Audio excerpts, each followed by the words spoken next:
கல்வி சாலையின் தலைமை ஆசிரியர் அவர்களே, ஆணை வேர்களே, ஆசிரிய பெருமக்களே, கட்டி கரும்பே, கருப்பட்டி இனிப்பே, விண்ணை இழந்த அன்னை தமிழே, உங்கள் அனைவரையும் வணங்கி என் உரையை துவங்குகிறேன். வரலாற்றை படிக்கும் பெண்ணாய் இல்லாமல் வரலாற்றை படைக்கும் பெண்ணாய் வாழ்ந்தவர்.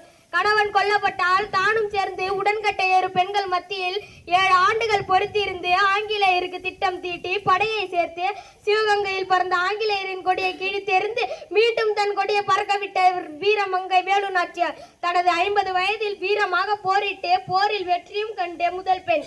தனது 50 வயதில் போரில் வீரமாக தன் நாட்டையும் மீட்டெடுத்து மீண்டும் ஆட்சியில் அமர முடியும் என்று இந்த உலகிற்கு நிரூபித்து காட்டியவர் வீரமங்கை வேலு நாச்சியார்.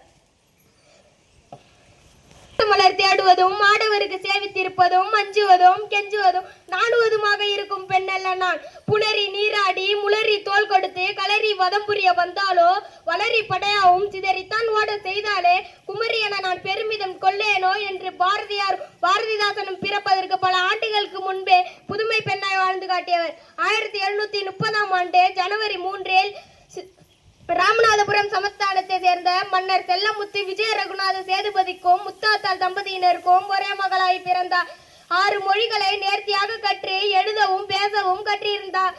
ஆயுதங்களை கையாளும் பயிற்சி, வில்வித்தை, சிலம்பம், வளரி, குதிரையேற்றம், துப்பாக்கி சுடுதல் என அனைத்திலும் தலை சிறந்தவராக இருந்தார். தனது 14 வயதில் சிவகங்கை சீமை மன்னர் முத்துவடுகநாதரை மணந்தார். 1772ஆம் ஆண்டு முத்துவடுகநாதரே ஆங்கிலேயரின் சூழ்ச்சியால் கொல்லப்பட்டார்.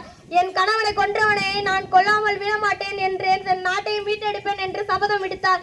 அங்கிருந்து 7 ஆண்டு காலம் விருப்பாச்சி கோட்டை, திண்டுக்கல் கோட்டை, சிவகங்கை கோட்டை என மாறி மாறி வாழ்ந்து முகாமிட்டு வாழ்ந்து வந்தார்.